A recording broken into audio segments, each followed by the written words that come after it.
So the title of this exhibition is Nine-Tailed Tall Tales, Trickster, Mongrel, Beast. And it was really important for me to include the nine-tailed fox spirit within the title of the exhibition to give an indication that there was an animal that potentially had the abilities to shapeshift and transform their image. For me, it's been really important thinking about this character not only from the perspective of East Asian mythology, which I think a lot of the Korean Space K audiences will be familiar with, but also in the UK and in Europe, and even within North America, where the animal maybe has the similar qualities but is a coyote. This idea of an animal that lives amongst humans and is also often thought of in a negative light. We often think of them as pests or something we want to get rid of. And I think traditionally in folklore globally, the fox is considered kind of a wily, unruly outsider character that's not to be trusted. And that's also something you can see within Korean mythology of the nine-tailed fox spirit. But I've always really been interested in this character as almost like a hero or a heroine with redeeming qualities, even if they are considered to be tricky. Because I suppose the crux of this exhibition is to think about characters within present and historical times that have to behave in certain ways in order to move safely through society to ensure their survival.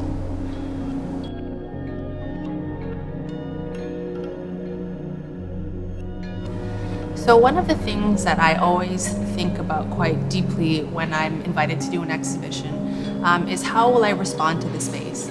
And so the space here at Space K is very large, and I think if it's not broken down, it can be quite intimidating. And so for me, the main thing I wanted to think about was how would the audience encounter my artwork, how would they move through the space, and what kind of journey I could offer them.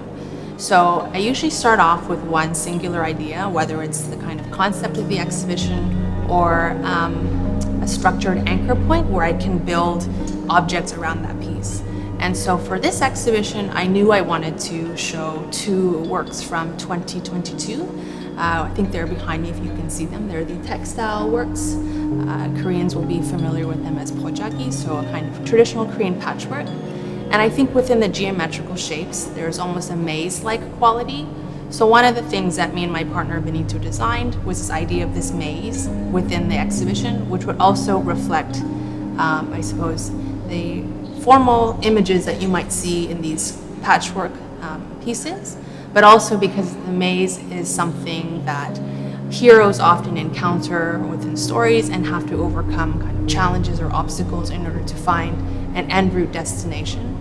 I also think about this maze as being kind of like a labyrinth. So labyrinths, unlike mazes, have only one entry and one exit point, and they're kind of considered more of a meditative or a spiritual journey. So in many ways, I'm always thinking about ways in which the audience can move through an exhibition and feel like they're going on a journey and encountering each work as it unfolds in front of them. In the back of the exhibition, you have this large house structure, which maybe looks like a stage or a shrine or indeed a house.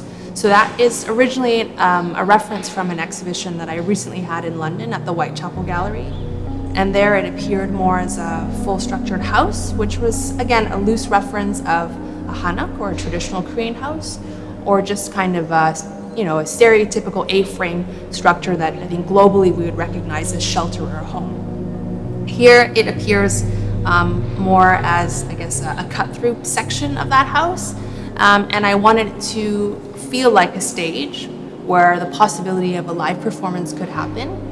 And even if something was not there happening, I guess it's always a potential that something might occur at a later moment.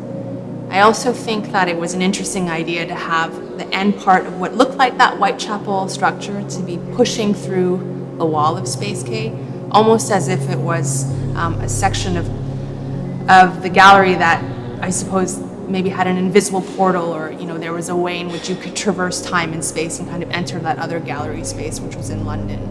And it also does kind of reference a shrine, and the animals or the characters that exist within the images within the shrine don't have any humans, which is also really important to me.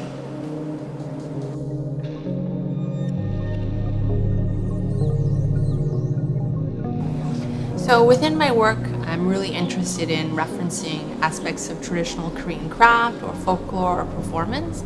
I think for me, as someone who grew up in North America, I've always really been attracted to those aspects of Korean culture, most likely because those were my first kind of entry points into understanding the culture where my family is from, because I would often hear stories that my mom would tell me at night when I was a child, or indeed be exposed to kind of more folk performances or activities, maybe if they were being held in Canada as a way to promote or celebrate Korean culture.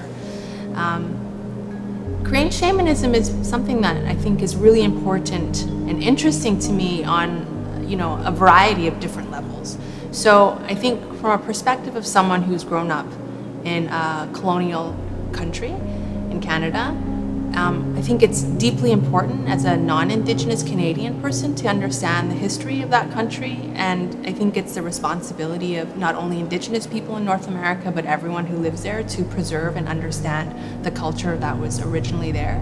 And so similarly for me, when I learned that shamanism was the original ancestral cultural practice of Korea, I just thought it was really interesting from an anthropological perspective. And then later when I learned a little bit more about it, I really found it to be quite an interesting space where, again, from my Western perspective, a lot of feminist theory could be embedded within the kind of framework of how that religion was organized, how it's mainly women-led. And I was also really fascinated by the way in which traditional knowledge was historically passed down orally through oral storytelling. This to me seemed to mimic a lot of other kind of ancestral or indigenous practices globally, as opposed to more conventional or elevated aspects of scholarship that were transcribed by scribes and kind of considered the important things to preserve. So unlike a lot of shamanic practices, which have, as I said, been passed down orally, a lot of histories have been forgotten because those were stories that were suppressed or thought of as unimportant via the kind of ruling powers at the time. And so I think you have this history of a cultural practice that has been suppressed and has been really fighting hard for, essentially more than 1,000 years to kind of be present and stay true to itself. And I think that mimics a lot of how I feel about anti-colonial practices globally and within North America.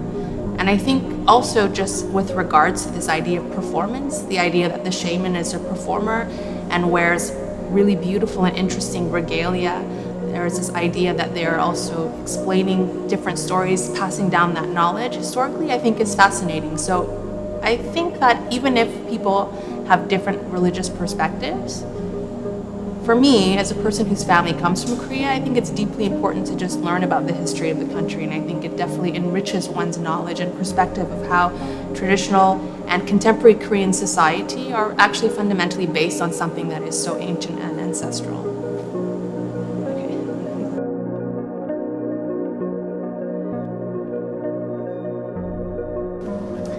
So the exhibition features a variety of animals that you can see repeated throughout the exhibition space. So I have chosen to represent images of seagulls, crows, foxes. There's, I think, a few tigers. And you will also notice that some of these animals appear almost as if they're in mid-transformation into another animal, or maybe they appear to be half human and half animal. The reason why I chose those animals in particular is because I have a personal relationship in my everyday to those creatures, as I think a lot of people in cities will do as well. So in London, where I live, there are a lot of foxes that live in and around the city that we often see. Crows are, of course, popular in many urban landscapes. There are a colony of seagulls near my studio, which I hear a lot, and seagulls often remind me of home because where I'm from in Vancouver, Canada, I grew up growing up beside the ocean, so whenever you live near water, you're always kind of surrounded by seagulls. I've also chosen these animals because they're considered to be, I suppose, nuisances or pests for people. And I think oftentimes the way we treat these animals in society is through kind of, I suppose, there's a type of almost hatred, I think, towards these kinds of animals. And I suppose there's a desire to always uplift and elevate animals that are considered the underdogs. Also within a lot of mythology and Korean folklore, the magpie appears a lot, and the magpie is, of course, part of the family of the crow. And the crow actually also represents my partner Benito, who, when he visited Vancouver a long time ago, he was really amazed to see how many crows there were. Crows also appear a lot in folklore. And the seagull, I actually feel, is almost like a self-portrait of myself. I think oftentimes when I imagine if I were to be an animal, I often think a seagull would be appropriate because of the way in which they're very tough and they have to think cleverly about how they're able to survive alongside humans. I also think foxes have a similar personality trait. You will also see images of my pet dog or my companion, who appears behind me. And I also have another image of a black dog, and this was my dog that I shared with Benito a few years ago, and he died in 2018, and he was a really important part of my life. So for me, I think animals, the way they exist in mythology and folklore, often serve as proxies or avatars for human characters, and I feel like I've done that within my practice and within this exhibition as well. So whilst you might see animals, and they are indeed animals, they are also representations of people as well. So I consider all animals and all living beings to have their own agency, and I often refer to animals as non-human people. So considering the idea that each animal has its own personhood or agency. So you'll notice that there's also a lot of depictions of the tiger, and you'll see it as kind of maybe a traditional image of a tiger, the way it might appear, but also it is represented almost as like a human hybrid. I've done that because for me, animals within my work are representatives of archetypes of human behavior and characters. I'm also really interested in the way in which the tiger is represented within folktales, particularly within Korean culture. This is because it was almost an entry point for me learning about stories of the past from my mother. So I vividly remember the story of the persimmon and the tiger. So I think a lot of those images have come back to me as I'm working today as an adult, as an artist, and you can see how that has influenced my work. I'm also really interested in the way in which animals specifically have very symbolic meaning across global cultures, and the way in which folk paintings particularly used animals almost as symbols or maybe words to describe different personality traits or provide moral messaging for people that were reading them. The tiger specifically is also really interesting because it's quite an important identitarian part of being a Korean person. Oftentimes when you look at the map of Korea in kind of traditional illustrations, it will appear as either a rabbit or a tiger. This is something that's been really interesting to me. It's been used as kind of a national symbol of who Koreans are, but also within a lot of traditional religious and spiritual painting, Buddhist and shamanic included. I was always really interested in the way in which a tiger would accompany certain deities, and so you would associate the representation of that animal with a kind of sacredness or spiritual, within a spiritual framework. So I thought that was interesting to include.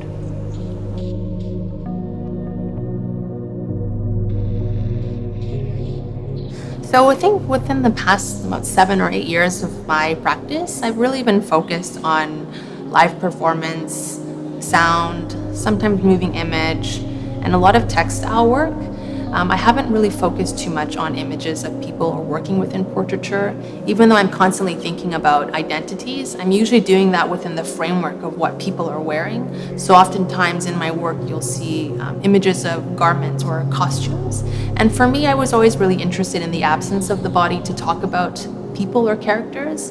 This is kind of the first time I've really ventured into working within portraiture, again, within image making. And so, I think audiences might feel like the introduction of these older women is new, but it's actually something that I've been really interested in, worked with for the past 7 or 8 years.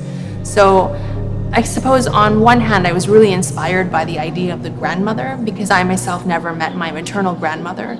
And I think a way in which I was able to really explore or excavate aspects of my family's history was to do so from a speculative position, because there was ways in which I could think about personal histories that were not too sensitive. So rather than speaking directly to my mother or including kind of real life stories about her, I could skip a generation. And this is a way in which I was able to not only think about my personal history, but maybe an imagined history or kind of an imagined relationship I would have had to an ancestral homeland. So this was a more, I suppose, an easier way for me to explore that without feeling like I was including people that might not otherwise want to share too much of themselves. On the other hand, a few years ago, I stumbled upon a really interesting creation myth that's centered around Grandmother Mago in English, or Mago Khalmi in Korean. And so I was really fascinated by this story, not only because it's centered around an elderly woman who was essentially a goddess who built the land formations of East Asia through her excrement and urine and the collection of rocks in her skirt. So this very visceral and vivid image of this old person, this old woman, doing all this physical labor to create the land formations in and around Korea, I always thought was really amazing. But also the idea that this story was lost or forgotten for quite a long time, presumably because it was never written down via academic scribes. So it was a story that maybe was thought of as not as important. And so for me, it was really important to, I suppose, highlight this story, but highlight the parallels in ways that maybe it's more popular within Western society and culture, where we don't necessarily value older women as much, primarily after they've had children, or they choose not to have kids, or they're kind of sexual desires of what society places upon women dissipates, so they become invisibilized. So in many ways, my work is always thinking about the inversion of power structures. And so for me, I'm really interested in kind of elevating the figure or the idea of the older person, older women in specific, as the person that's in the position that holds not only knowledge, but power, wisdom, and strength. And I also think it's really important that, there are connections with other global mythologies and folklore, and older people, older women are also thought of as kind of, if they do hold powers, to be nefarious or evil. And I actually think the opposite of that. I think those kinds of traits that we think of as being the opposite of goodness actually can be things that are quite interesting to explore. So I was interested in kind of bringing that into the exhibition and having people really think about who we consider valuable within society, and maybe hopefully we can start questioning that and reorganizing what kind of social norms dictate upon us.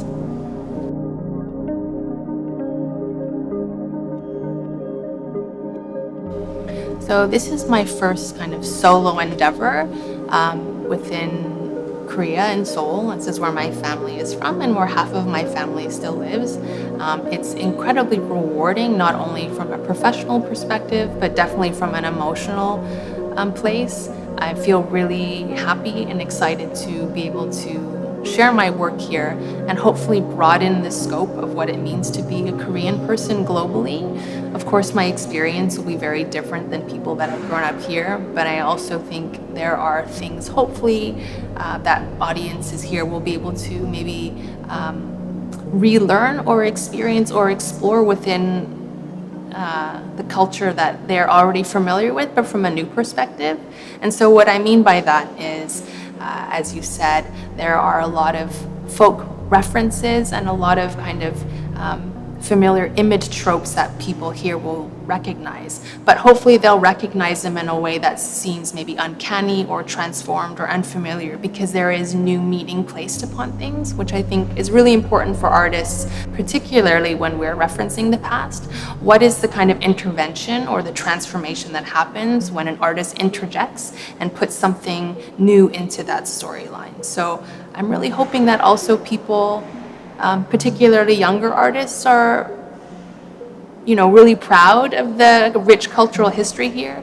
And I think coming from the perspective of someone that works in the UK, I come across a lot of young Korean artists, and I would really, really love to see them bring a little bit more of kind of, I suppose, traditional referencing within their work, because I think that those are the aspects that make us really unique and interesting. So it's also really important for us working internationally that we move the canon away from a Eurocentric center where there's such a focus on European art history and place upon or place within our own work a different center point. So irrespective of where you're from, I think it's really important that artists globally start reshifting where the framework is set, and we can have many different center points working at the same time, rather than focusing and elevating something that, you know, has been at the center of what's considered culture for so many years.